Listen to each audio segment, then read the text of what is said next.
This is a 1960s or 1970s camera. I'm not sure how old this is, but to open this is like old camera that you use the lens like this. Sorry, my hand's in the way. There you go. You can look through that, you viewers. You open the thing like this. If I can get this open with only one hand. Let me see.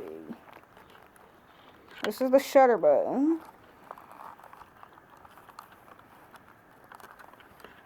One of those shutter buttons.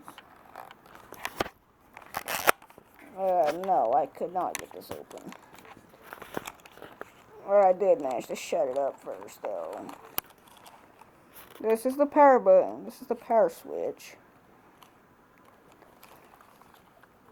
Alright. You got a button right here that locks the shutter button.